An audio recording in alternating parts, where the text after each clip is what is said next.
Recently, I had a session with one of my students where we wanted to address the concept of color balance. I asked her to grade a short sequence so I get a grasp of her thought process. Then she did something like this. First, she went to her Luma waveform and changed it from Luma to RGB overlay. Then she went into her color wheels, into temperature and tint, and did something like this. She tried to align the three channels as good as she could get it, and she would arrive at an image that looked something like this. But as you can see, the scene lost its entire character. In this video, I will show you why it is absolutely ridiculous trying to balance the red, green and blue channel in this way, at least in most cases. I will show you exactly what leads to this misunderstanding in the first place and why it is so dangerous. I will also show you what color balance actually means and my process of achieving rich but balanced images. Just as my students, by the end of this video, you will understand why you're doing the things in a certain way, instead of copying yet another blueprint that likely gets you nowhere without the required knowledge anyway. When I asked my student why she was balancing her shots by looking at the waveform and not by looking at the image, she said something like, "Isn't this what I'm supposed to do? I mean, I can't trust my monitor." For some reason, many beginner tutorials on color grading introduce the video scopes as some kind of objective truth. The underlying logic usually is, you can't trust your eyes because they adjust constantly. And you cannot trust your monitor if you don't have a calibrated reference monitor in front of you. So therefore, the video scopes are your only way of actually knowing what's going on in your image. I think this take is pure garbage. So to clear this up, let's address all of the misconceptions one by one. Can you trust your monitor? The short answer is, if you don't have a calibrated reference monitor in front of you, ideally going through an I/O box, no. But since this channel is called Color for Creators and not Color for Professional Colorists, I think there's a conversation to be had. The majority of you is delivering to web. This means you're uploading to YouTube, Vimeo, or other social media platforms. Additionally, I assume you use the same device for content creation, also for content consumption. And this plays a very big role. Being able to trust your monitor does not only mean having a calibrated reference monitor in front of you. It also means you're accustomed to the way things look on your monitor. Let's break things down. If you watch a YouTube video, a film, or whatever, it will be displayed on your monitor, which is the exact same monitor you use for color grading. So these two things combined will yield a certain viewing experience you are familiar with. During content creation or color grading, you also view this on your exact same monitor. But this time, you're unsure whether or not you can trust what you're seeing on your screen, meaning you're not in a very good place. But here comes your superpower, because you know how things look on your screen when consuming content. So you can always compare your work to any stills you grabbed from a YouTube video, a film, or whatever. And then, with that reference, you are in a pretty good space. For example, you don't know how truly accurate skin tones are supposed to look on your monitor, since you don't have a calibrated reference monitor. But you know how skin tones look on your monitor when watching YouTube videos or other content. So just screen grab some of the references and you're already in a good space. The key point to understand here is that there is one part of the equation that is not moving at all, which is your monitor. So it doesn't matter whether you're color grading or you're consuming content. In both cases, the image you're seeing is forced by the same amount. Meaning, even though your monitor might not be a calibrated reference monitor, you can still compare your color grades to stills you grabbed from YouTube videos, films, or whatever. This already gives you a point of reference that is independent of your monitor. Because remember, whether you're creating or consuming content, both is being displayed on the exact same monitor, and both is being displayed equally wrong. Therefore, in the context of your viewing experiences, combined with some reference material you grabbed from YouTube or wherever, you already have a system that you can trust. You can't trust it for decisions of life and death, but you can trust it enough for contemporary content creation. However, and I want to make this very clear, I don't say that you can use any crappy monitor for color grading as long as you also consume content on it. In my opinion, the lowest bar would be any display in Apple devices from the generation of the 5K iMacs onward, including MacBooks with Retina display. If you're not in the walled garden of the Apple ecosystem, then I would recommend a monitor with at least 100% sRGB coverage, preferably a monitor capable of 99% P3 and a decent contrast ratio. However, and let me be very clear again, in both cases you want to spend some money on a calibration device. Nowadays you can get these calibration devices very cheap, and especially if you pick them up used. Having a calibrated display in front of you already brings you so much closer to an accurate viewing experience. Therefore, I highly recommend making this adjustment. Lastly, for any recent Apple devices with XDR displays, so pretty much all MacBooks since the introduction of the M1 chips, I find them to be close enough for contemporary grading. Just make sure True Tone is turned off and you choose the correct reference mode. For example, if you want to color grade for Rec 709 delivery, make sure you choose the HDTV reference mode and you're pretty much good to go. The bottom line is, if you're looking at a calibrated monitor or an XDR display with the correct reference mode enabled, you're 80% of the way there. And just like that, you do have a system that you can trust. But monitors and calibration is a different kind of worms. This could be a video on its own. So let's move on to the question of whether or not you should rely on the video scopes. As mentioned before, the saying usually goes, if you can't trust your monitor and you can't trust your eyes, you should rely on the video scopes, because these are the electrical signals, therefore they are the objective truth. Imagine a musician or music producer just looking at the waveform to decide what sounds good, because hey, he can't trust his studio monitors and he can't trust his headphones. This is absolutely insane. As we just discussed, having a system that you can trust really does not require an expensive reference monitor. So get that part right first. But I can already hear some people in the comments claiming that the video scopes are the only objective way of knowing what's going on in your video. So let's address that real quick.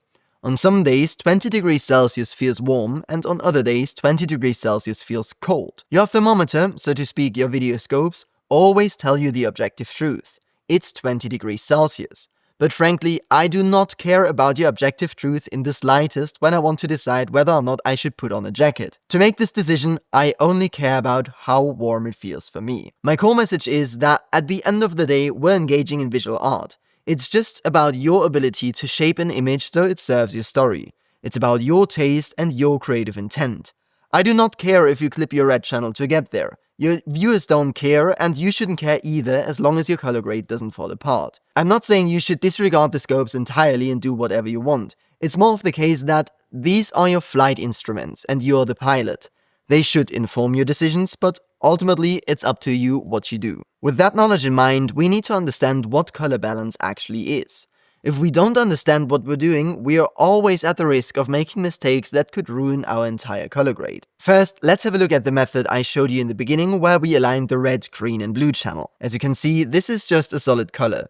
The red channel sits here, the green channel sits here in the middle, and the blue channel sits on top over here. Now, what happens if I use my color wheels and try to align these three channels? So in this example, I will use my global wheel and push the entire image closer and closer to the center. If we have a look at the vector scope, here is a little tiny dot. I don't know if you can see it over here, but I try to move this into the center, and also I try to align these three channels here. So again, I continue and push and push and push my color wheel until we are at this center of the vector scope, or in the Luma waveform until all three of our channels are aligned. And I think that is a pretty close match. But look at that, the blue color turns into gray. And this is the first major insight that we need to understand. If the red, the green and the blue channel are exactly the same, then there is no color left. We are dealing with some shade of gray. Let's actually prove this. I will disable my balance adjustment and you can see the blue color is back. If I enable it again, we are at a gray image. But I will go to the generator and we will have a look at these color values. So you can see this slider plays around with the red channel, this slider plays around with the green channel, and this plays around with the blue channel. Now, let's say we want to make all of these values equal. So I will just copy 197 and paste it into the green channel, and I paste it into the red channel. And look at that. This is a shade of gray. Let's try a different value. Maybe something like 83. I will just copy this from the red channel, paste it into the green and into the blue channel. And look at that. It is a different shade of gray. This time a darker one, but still a shade of gray. So the concept of color balance can be understood as white point adjustment. White point adjustment just means white balance. With your white point adjustment, you make sure that neutral colors remain neutral by aligning the red, green and the blue channel. Let's have a look at our first example. In this shot here, the bathtub is supposed to be white, But if we have a look at the RGB overlay, you can see that the bathtub is leaning more towards green. You can see the green channel is up here and the red channel is down here, with the blue channel being somewhere in the middle. Meaning our entire white balance of this scene is leaning more towards green. To remedy this, I go into my color wheels, into my gain or my highlights wheel, and I just try to run away from green a bit. I try to align these channels as good as I can. And this is already it. Have a look. This is before, and this is after. Again, this is before, and this is after. This is a very simple white balance adjustment. But didn't I say in the beginning of this video that this method of balancing a shot is absolutely ridiculous? Well, on this shot it works fine.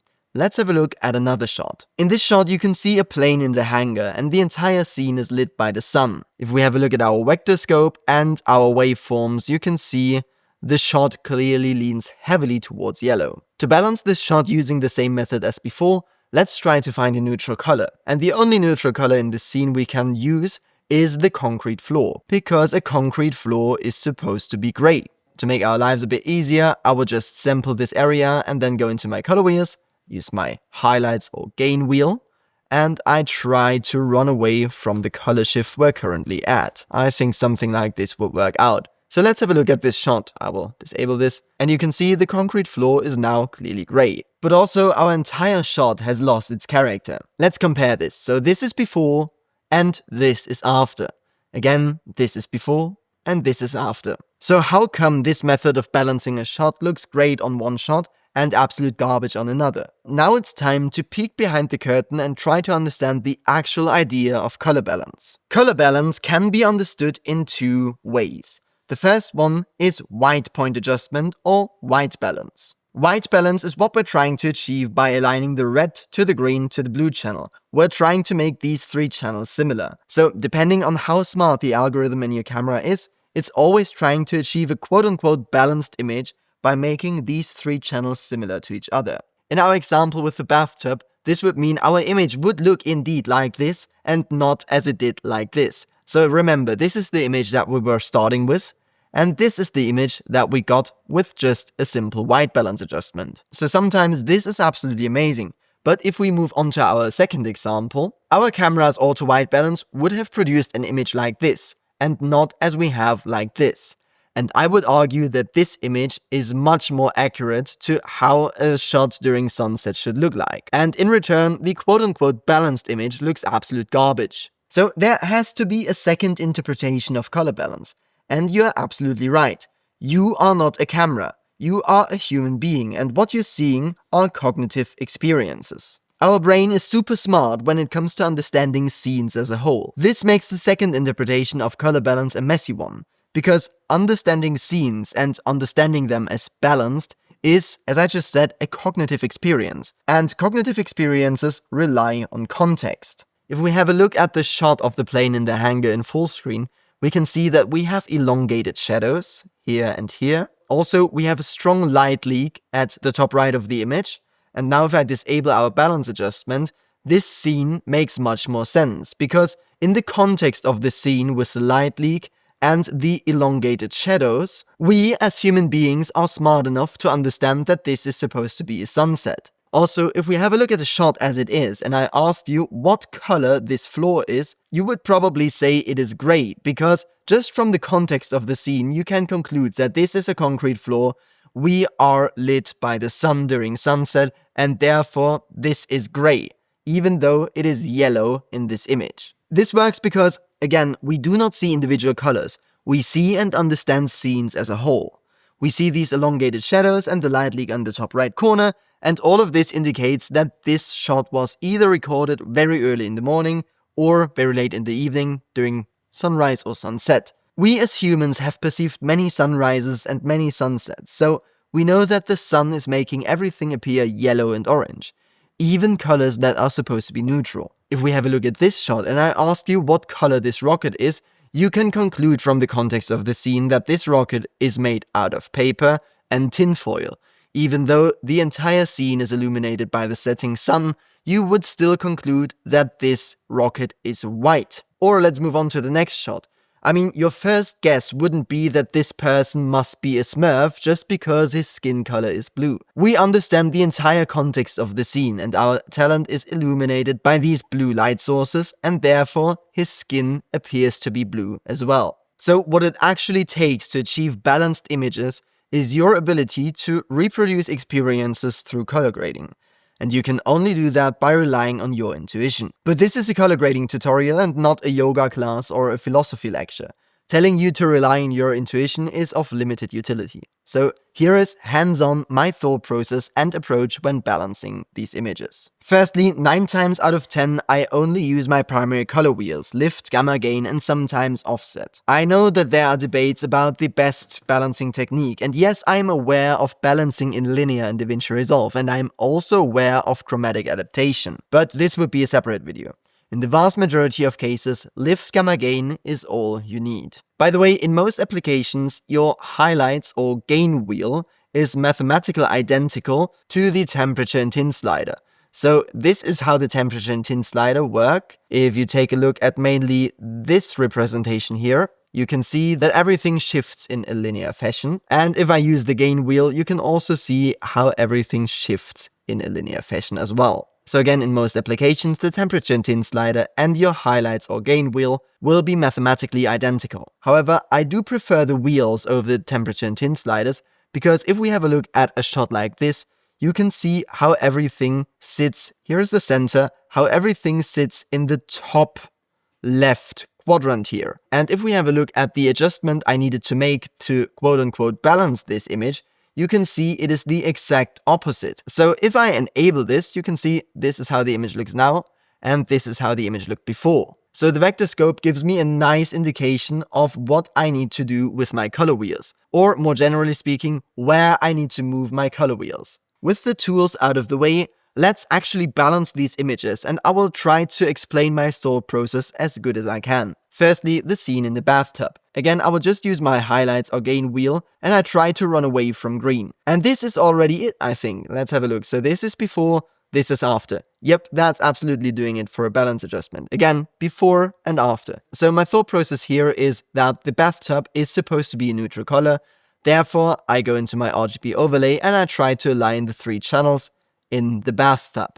By the way, I do not care about anything else in the scene. You can see in the waveform, all of the other elements in the scene move further apart in terms of the RGB channels. Just this patch here, where I wanted to pay attention to the bathtub, this is where the 3 channels are aligned, and this is what I wanted to do. So in this shot, I just did a plain white balance adjustment. Moving on to the next shot. And here, I already know that I don't want to use the RGB overlay. I only ever use the RGB overlay if I want to do a precise white balance adjustment. Usually, I just have the Luma waveform here because this gives me a nice overview of the image. Now, my thought process for this scene is a bit different.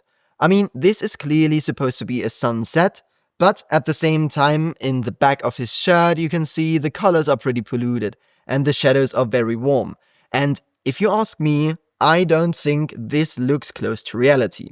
So let's get rid of my drawings, and now I will use my lift or my shadows wheel, and I try to run away from the yellow ever so slightly. Something like this. Let's have a look at the before and after. So this is before and this is after.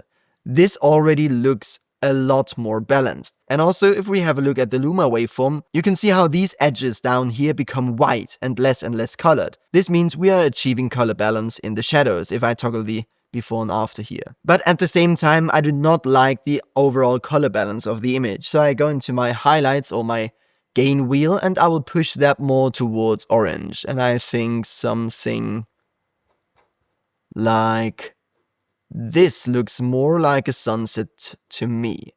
Now I go into my lift or my shadows wheel and I will back that off again, trying to achieve neutrality in the shadows. Something like this. Okay, now let's have a look at the before and after. This is before and this is after. I would argue this is now a balanced image. Again, this is before, this is after. Even though the red, the green and the blue channel are nowhere near each other. Let's prove this by going into the RGB overlay. You can see the channels are insanely far apart from each other. Except in the shadows. There, they are very close. And this is because I tried to balance the shadows. But at the same time, I pushed even more orange into the highlights. And I would say this looks like this shot would look to me if I was there with the camera. So again, this is what we started with, and this is where we are now. But again, color balance relies on context, and my experiences are not necessarily the same as your experiences. So you might end up with a different image entirely. In this shot again, I think this is not warm enough to really convey the idea of a sunset. So I think we need to push it around, and I think... Let's start over again. I will reset this. I will start over and push it somewhere over there. I think this looks somewhat okay. Let's try to keep everything a bit more confined. My main goal here is just to achieve a bit of neutrality in the shadows, whilst pushing a bit more color into the highlights, because I think sunsets and sunrises really deserve some strong colors. Now let's have a look at the before and after. So this is what we started with, and this is where we are now. Again, when we have a look at the RGB overlay, if anything, I moved the 3 channels further apart. So this is what we started with, and this is where we are now. But I would argue this looks much more balanced than it did before. Again, before and after.